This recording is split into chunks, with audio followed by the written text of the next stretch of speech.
All right, hey guys, welcome to Bowl Banter. It's your boy Curtis Geffram.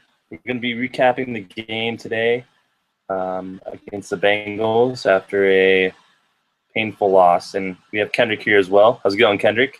What's up, man? We're back again. Rough game yesterday. We'll be dissecting all of it today.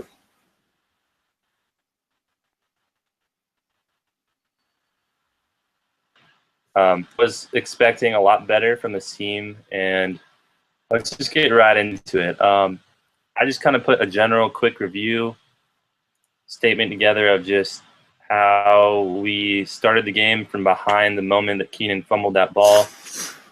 And after that, it was all us playing catch-up football. After that, we started digging our own grave from the very beginning. We didn't really get ahead at all. We never had the lead. We had some momentum changes, but we didn't capitalize on opportunities, and we did ball consistently.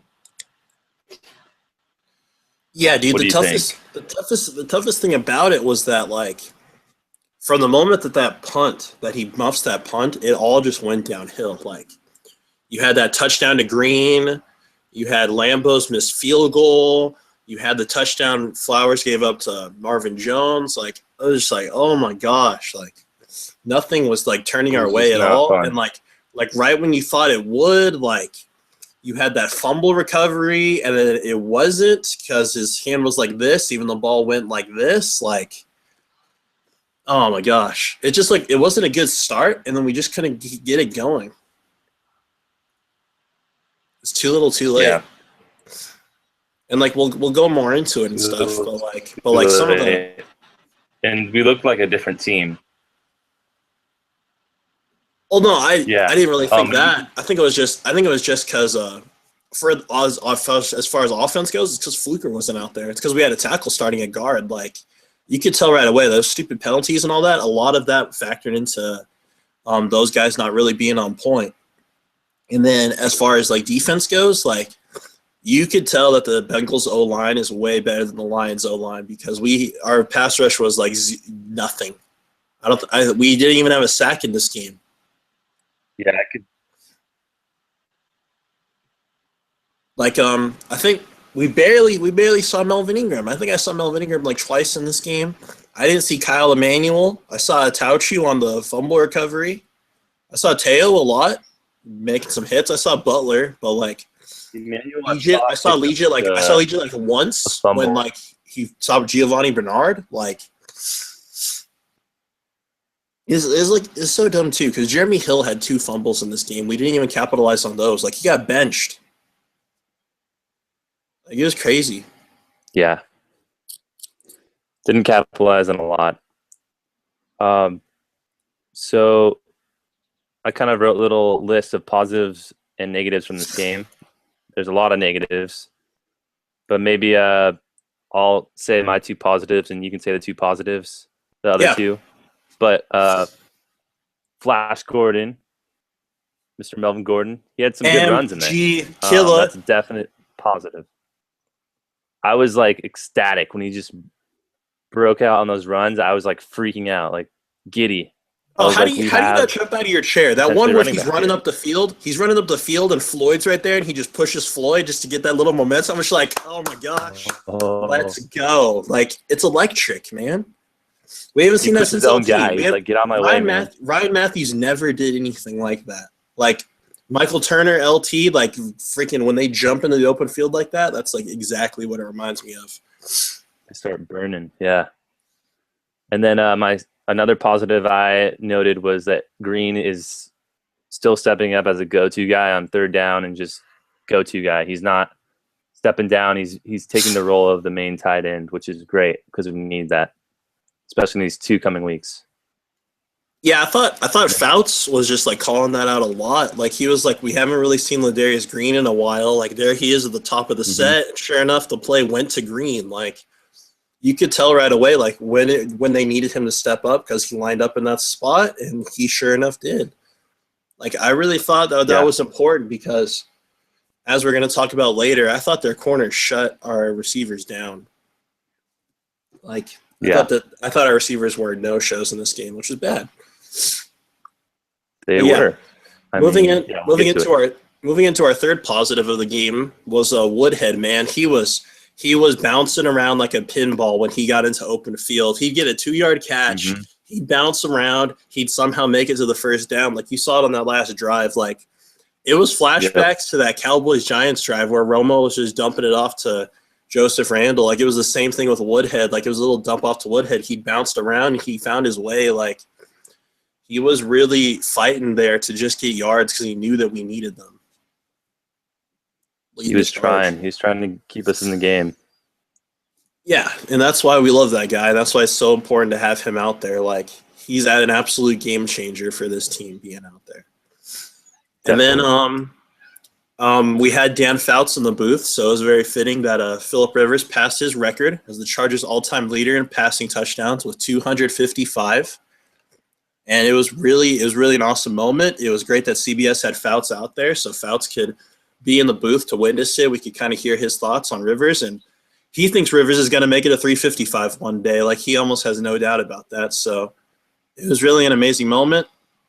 You know, Stevie Johnson caught it on an amazing screen, and like the only way it would have been better is if we won. 255. Yeah, that's honestly the main positives that I could come up with. I was trying to think of more, but I guess maybe there's a couple defensive turnovers and stuff like that, but I don't correlate a positive with it because we didn't capitalize after. But defense was trying. They didn't get much pressure. But let's get into some of the negatives, and there's a lot of those. This team just wasn't on their best game. So like we said, maybe we can go back and forth talking about the negatives. Keenan fumbled the ball to start off. And, you know, Keenan coming off an amazing game last week, it really surprised me that he had a mistake like this to begin the game. It kind of set the tempo for the Chargers where it was kind of like a catch-up game after they fumbled the ball in their first possession. I don't understand why he was out there. Like, I thought Jacoby Jones was going to play in this game. I guess he didn't dress for it. Like, it was a last-minute decision. But, like, why wasn't Weddle fielding the punt? Like, I'd rather have Weddle than Keenan out there. Like, put Jimmy Wilson out there to field some punts. Like, come on now.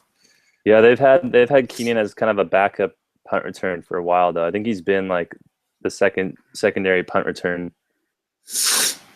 But he goofed up that one. Yeah, that was bad, man. And that just like it was free game for Green to get that touchdown. Like when I saw him line up in the slot, I was like, oh, he's gonna go right over Flowers right now. Sure enough, he did it.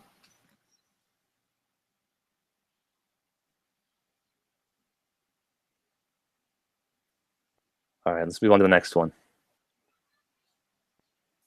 All right, so we got knocking that fumble recovery on Andy Dalton. Like we talked about it. Teo got that big hit. Atauchi got the scoop and score.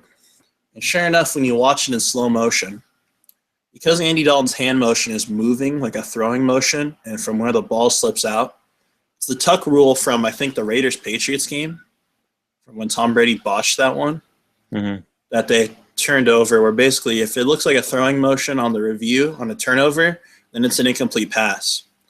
But my whole thing with that is his hand's going this way, the ball's going this way.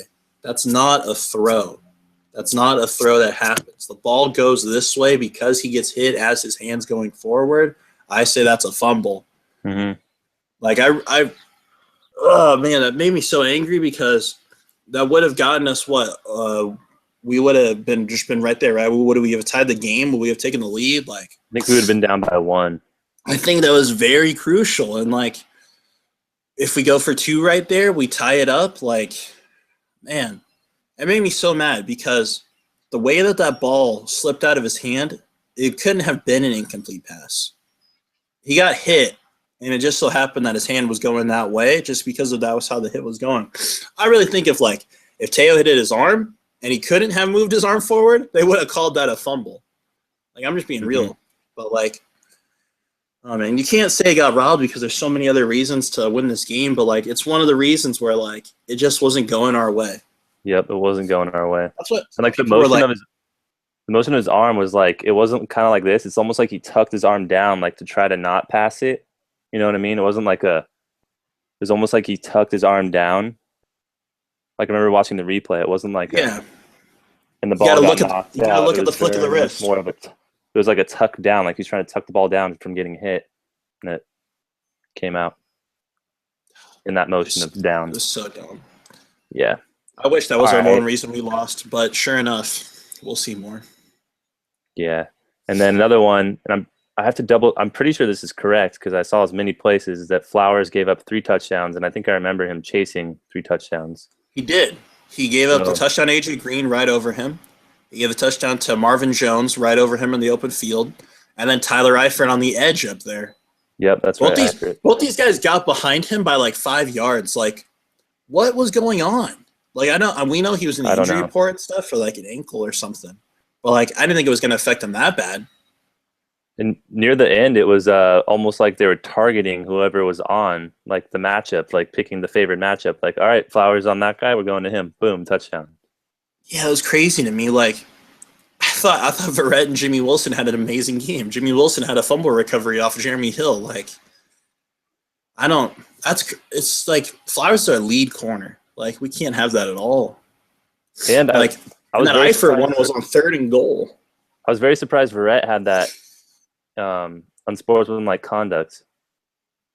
I didn't get to see it, but apparently he Oh. did. I didn't see the Yeah, that replay one of it. he just got into it with the guy off the play and just pushed into his chest. So it's unsportsmanlike conduct because they're throwing down. Another negative. Yeah, that's just like that's dumb though. That's football. Like, Yeah. I don't know what to say about that. Like, I didn't say it earlier. I just remembered. I saw a great saw a great note on Twitter that Phillips celebrates his touchdown by jawing with the D line. So like, oh, you couldn't get to me on that one. Like, I thought that was pretty funny. You saw it in there right before they cut to commercial. He just like jawing with the guy.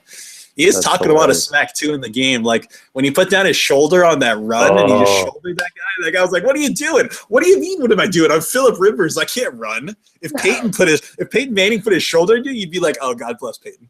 Thank you. You have a good day. You okay? You okay, Peyton? You all right?" He's like running slowly, and he's gonna do the thing where like last second he like tucks out, but he just kind of like jogs, and last second he hits the gas and just like boom, and then like goes out. I'm like, let's go. He didn't even hit him that hard too. He like tapped him, and the guy was like, "Oh, Phillip Rivers hit me." He was like, what? And then Rivers just like, giving So- him crap. So we can move into our next negative. Our D line giving no pressure, and I talked about this a little bit earlier. Like, I didn't see Melvin Ingram, I didn't see Kyle Emanuel. The only time I saw Jerry Atauchi was on that fumble recovery. I saw Teo and Butler smashing Jeremy Hill, absolutely giving it to that guy. But like the other thing too, did you see when Teo? He could have had that interception, but he was just like 2 inches away from it. Like it was just his right hand. Yeah. Where like he was just right hand on that ball, and I was like, oh my gosh, you had gotten your left hand in there, you would have had time. Like, And Verrett, there was a Oh. ball in Verrett's hands. It was in his body. In his yeah, chest. the one where Melvin tipped it, so Verrett It was like like this. bobbled it down here. Oh my gosh.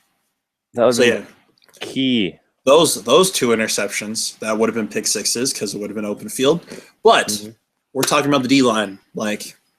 And there's no rush from these guys, and like you could tell that the Bengals have a quality O line. Like the Bengals O line is very similar to the Chiefs in that they're very methodical with the run, with the short passing, like very balanced out. And I think it's kind of a preview of things to come. That I think the Chiefs have the best O line in the AFC West. Like I think the Broncos and the Raiders aren't very good O lines, and like we're gonna notice it a lot more with the Chiefs if we can get our rush going.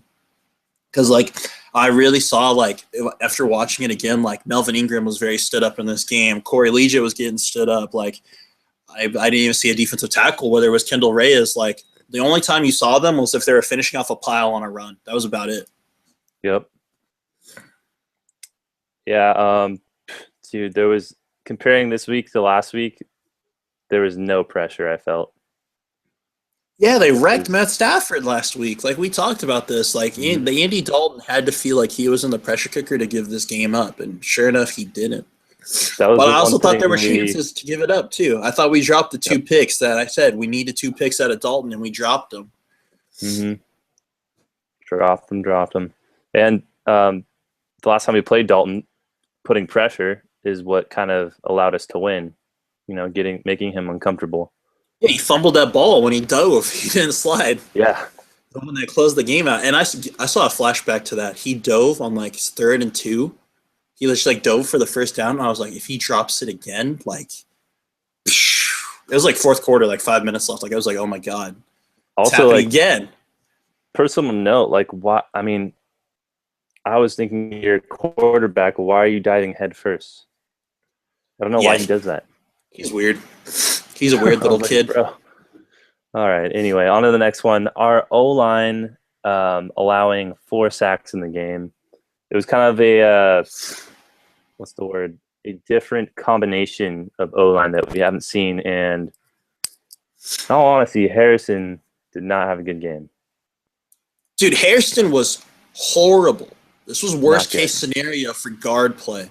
Like worst case scenario. Like on passing, he is fine. Okay? You can tell he's a tackle. But he's very uncomfortable as a guard on plays where he needed to pull. He had false starts. He had holding in there on run plays. Like you could tell this isn't his position and it's not natural to him. And like everyone was saying on Twitter, well, it's like Chris Hairston's never played right guard or something, because he hasn't. He's only played right tackle. He's played 16 games at right tackle. This is his 17th game, and he's playing at right guard. Like, and they're already talking about how if Johnny Troutman can't go, which he's probably not going to be able to, we're going to move Watt over to right guard and move Trevor Robinson to center. Yep. And just like I saw that. That already gives me nightmares of like center play going bad, because like Watt was not on point with the cadence. How many times do we see Rivers going like this because he almost had a delay of game? Like, I'm terrified that the same thing's going to happen to Robinson, but like, if they're going to make that decision, they got to make it today. They got to make it now, and we got to get on point with that, because that's a huge thing for me. Yeah, they need to get the chemistry moving. That center being more on point is better than a guard, because Chris Watt's a capable guard, man. Chris Watt's going to go out and wreck him. I have no doubt about that. I wish he'd been playing guard yesterday, but I need to know that they have time for Trevor Robinson to get it going at center. Agreed.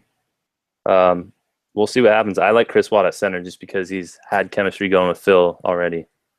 Yeah, that's why they chose him over Trev. But like, if we don't have a guard, if we're down to our 3rd string guard, it's a tackle over a center. I'd rather have a center than a tackle.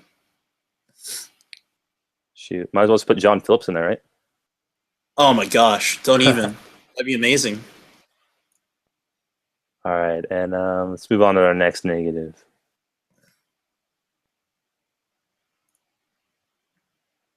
Let's see. We got Woodhead, that little Woodhead nugget. Mm-hmm. Did you want me to lay it out? Yeah, you go for it. All right. So Woodhead is our leading receiver in this game. I think he had 6 catches for 62 yards.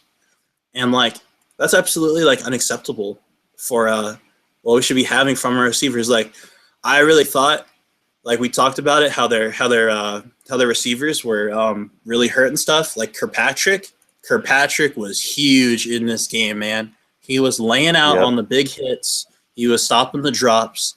I thought Adam Jones was absolutely smashing Keenan, just like making a statement on this young kid. Like, he was.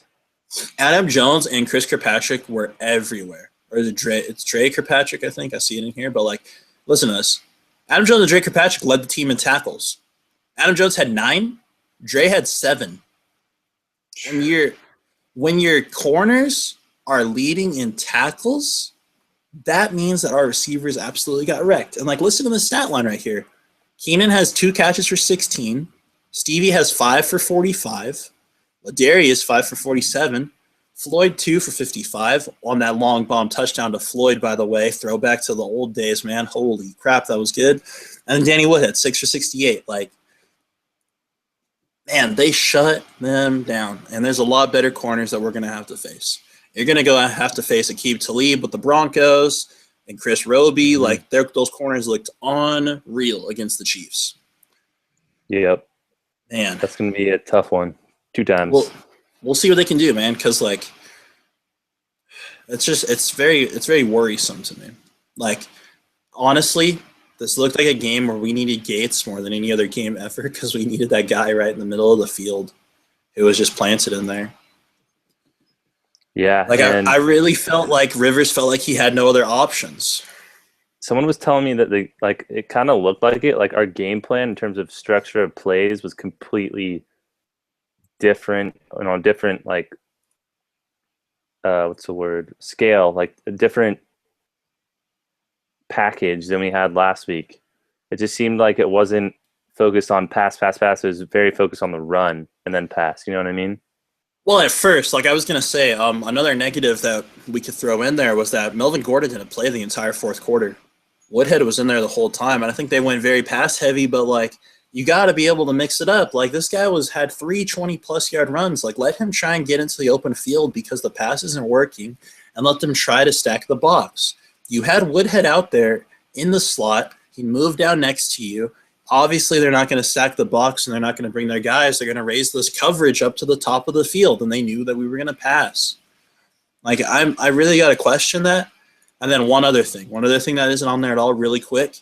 At the end of the first half, we had 47 seconds left. We should have called a timeout. We would have had one timeout going down the field. We would have been able to go like 80 yards, get into field goal range. Like that was nuts to me. That was plenty of time. 47 seconds. I don't understand why we didn't call that timeout. Questionable. And like, oh man, it confuses me. In our negatives, poor clock management and management of timeouts. That was huge in this game. They totally blew that. I hated watching that. Let's move on to the next one. Kind of touched on it already, so we might kind of skip past it, but not capitalizing on opportunities. We listed a plethora of those, not capitalizing on possible interceptions, fumbles, turnovers, plays where there was actually one play, I believe it was 4th and 1. Rivers was down set, ready to go, and they called timeout, but there were 10 Bengals on the field.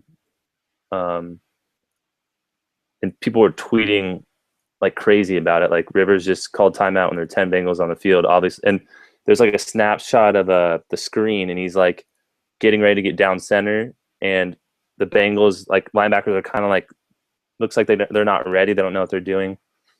So even though that's a snapshot, I didn't even realize there were 10 guys on the field, but I don't know why I didn't just dive for it or whatever. I'll just move on to the next one, which is not stopping the run. They ran all over us all day long. 5 yards, 10 yards. Bernard was just plowing through us. Dude, and I was so dumb too. Bernard's not the starter for this team, and he's not even he's a Woodhead, Brandon Oliver type of runner. Like, and he sped all over those guys. Like, they looked tired out there. They looked tired because they couldn't catch Bernard. Yep. I don't understand at all. He was just hitting us and kept going. Like, he didn't have many short yard rushes. It just seemed like big chunks every time. Yeah. And I have some breaking news right here. The Chargers just released their injury report. We have Donald Brown, shout out, and Jacoby Jones. They're day-to-day. But Brandon Flowers is on here too. He's probable for the game, but he's got something going on. So, wasn't exactly 100% yesterday, kept something under wraps, and we could see it because he gave up the 3 touchdowns. So, something to monitor throughout the week, that Flowers was not 100%. Breaking news. I love it. And then I also got wind of some news. Let's see if I can pull it up real quick. They're moving to LA. Oh, man. Good one. Yeah, no. Imagine if that story broke. If that story broke during our show, she'd be like, no. I would burn things. Yeah, but I saw a tweet about them clearing waivers for Tyrell Williams, and he's going to be on the practice squad. Someone was just joking, saying that someone from the UT was saying that was some good news. I don't know. I thought maybe he'd be on the team officially, but he was just on the practice squad. No, that is good news because I think we'll promote him eventually. Yep. All right, and let's see.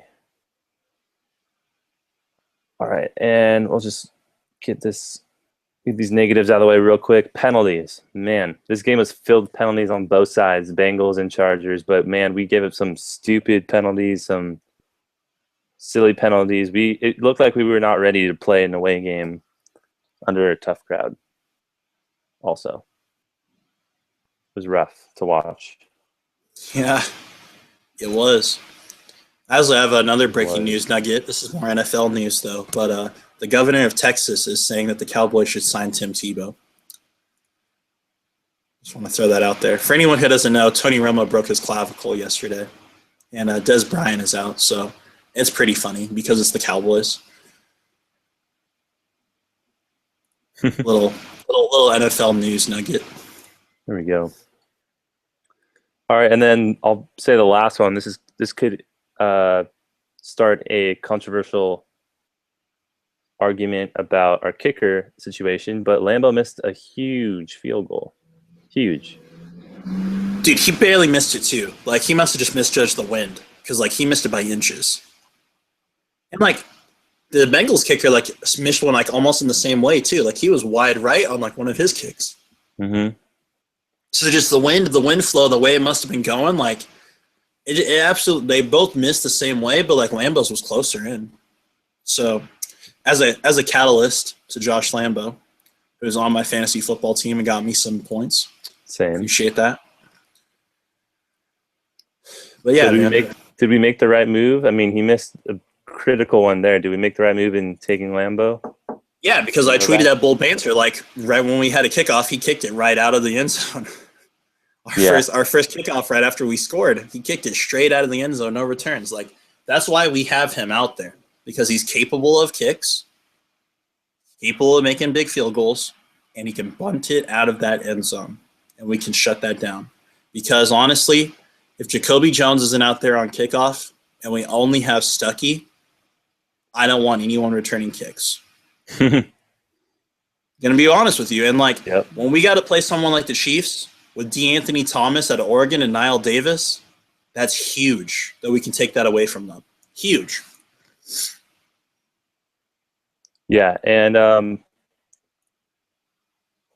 that's kind of a wrap of all our negatives. I don't want to try to think about it anymore because I'm sure there's a couple minor ones I could think of if I really thought about it more, but I tried to forget about yesterday's game all day after. And yeah, that was a rough game. Didn't look like we were ready, but everyone on the team seems ready to move on next week. And we'll be talking about the Minnesota game on Friday, I believe. So we will have the return of Norv in the Chargers. Man, rivalry game. Big. Dude, and like, I'm so excited for this game because Carlos Hyde absolutely shredded the Vikings. Like, the things that Gordon and Woodhead are going to be able to do to this Vikings defense, like, I'm very excited. But like, on the other side of the ball, like, you got Rudolph the red zone reindeer out there at tight end.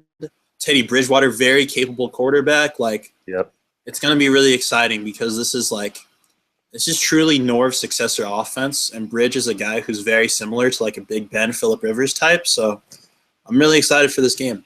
I'm really, really excited. And like, obviously, you can't forget the best running back in the NFL, Adrian Peterson. How you feel about him from things in the past and all that, you can't argue. He is the best running back in the NFL.